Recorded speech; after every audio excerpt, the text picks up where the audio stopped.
slipped a mobile phone into his pocket. When the burial was over, he couldn't resist sending a text message to his grandfather. Bizarrely, he received a reply the next day. John was horrified, scrambling to pick up the phone to check, to find a strange string of letters. He rushed downstairs to find his dad, told him his grandfather might not be dead, and showed his dad the text message from his grandfather. But his dad didn't think so. He thought someone had secretly taken Grandpa's phone. It was just a prank behind his back, but that doesn't convince John. To find out the truth, he rode his bike to the cemetery and called his grandfather's mobile phone. Then he got down on the ground and listened carefully. A familiar ringing sound came from underground. This meant the phone was still in the coffin. What the hell is going on here? John dared not think further. All he could do was keep reassuring himself. It was probably just a common telecom's fault, but what he didn't know was that something even weirder was to come. The day of the school dance, John had just stepped out for some fresh air when Yanko, the school bully, grabbed him outside, demanding protection money from him. He fights back and annoys Yanko. Yanko pinned John to the ground and humiliated him. He then leaves. Remember this pose of John's. When he got home, John sent a series of voice messages to his grandfather's mobile phone, talking about what happened today. He said that if only Yanko was dead, he wouldn't be in trouble anymore. But the next morning, John received a text message from his friend that Yanko was dead. The weird thing was that he died in the exact same position as John when he was bullied on the ground. This is no coincidence. Could Grandpa have done it?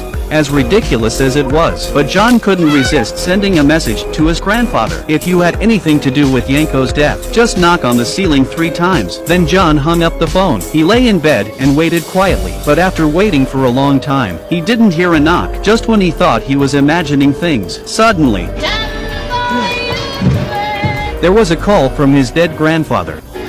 John was too frightened to go near until the ringing ended. He picked up his phone in fear and trepidation, but there was another text from his grandfather. John got close enough to see it. It was the same strange text he had received 2 days before. Now John couldn't take it anymore. The next day he bought a new phone. He also got a new number. He was going to throw the old phone away, but then he thought that it contained too many memories of his grandfather. He finally took it home after some hesitation, but to prevent something terrible from happening again, John locked the phone in a box. He thought it would all just go away. 3 years later, on the night he got into university, his father suddenly gave him the sad news, telling him that his sister had died in a car accident. When he heard the news, John drove home overnight with a heavy heart. When he learned that the man who had killed his sister had been acquitted for using his connections, John was furious. He rushed home and found the box. He took out his mobile phone, which had been sealed away for 3 years. He told his grandfather, who had died, about the incident, hoping the bad guys would be punished. He didn't take it seriously. It was just a way to vent his emotions. What he didn't expect. The next day, the news reported the accidental death of the perpetrator, and the cause of his death was strange. He had swallowed half a bar of soap and choked to death. John knew it wasn't an accident, because his sister had liked to use that soap before she died. Could it have been Grandpa?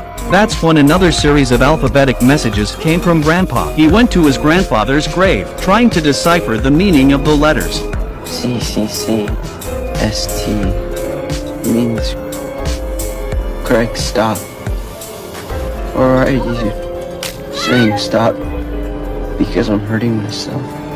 And then he realized Grandpa was afraid that he would become more and more dependent on him. He was afraid that he would end up hurting himself. After understanding his grandfather's intentions, he told him that he was old enough. He could protect himself now. He wanted his grandfather to be able to rest in peace. John then went to the river, throwing his phone hard into the water. At that moment, John had really grown up too. He was no longer the bullied boy he used to be.